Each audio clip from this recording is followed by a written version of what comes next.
Patuloy namang pinalalakas ng Pilipinas at Australia ang kooperasyon sa larangan ng edukasyon bilang bahagi ng mas malawak na strategic partnership ng dalawang bansa. Alamin kung paano nakatutulong ang mga scholarship at transnational education programs sa pagbubukas ng mas maraming oportunidad para sa mga Pilipino.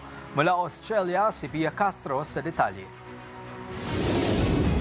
Aktibong isinusulong ng Pilipinas sa Australia ang pagpapalawak ng educational ties sa pagitan ng dalawang bansa. Ayon kay Philippine Ambassador to Australia, Antonio Morales, malaki ang maitutulong ng transnational education para mapalawak ang educational collaboration ng Pilipinas at Australia, katulad ng pagkilala at pagtanggap sa professional degree at diploma ng mga Pilipino para magkaroon sila ng mas maraming oportunidad sa trabaho at propesyon sa Australia.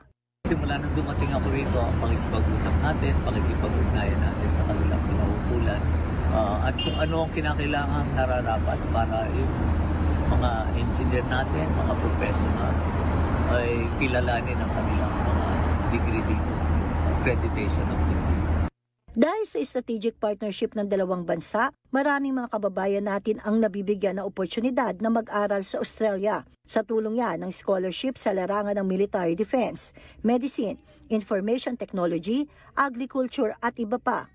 Patunay dyan si Dacia Uy, Senior Health Program Officer sa Department of Health, at si Gigi Maribella, buhat sa Civil Service Commission. Hindi lang pag-aaral ang kanilang pakay. Bahagi ng kanilang scholarship ang tiyaking magagamit nila ang kanilang natutunan sa public service.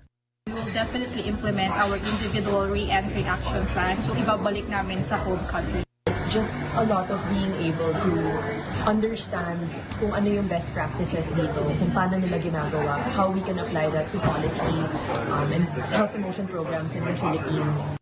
Halos 4,000 Filipino professionals ang nabibigyan ng oportunidad na mag-aral sa tinaguriang The Land Down Under simula noong 1950s. Lumalabas sa datos ng panglima ang mga Pilipino sa dami na nag-aaral sa Australia. Sa pamamagitan naman ng Student Exchange Program, may mga Australian din na nag-aaral sa Pilipinas.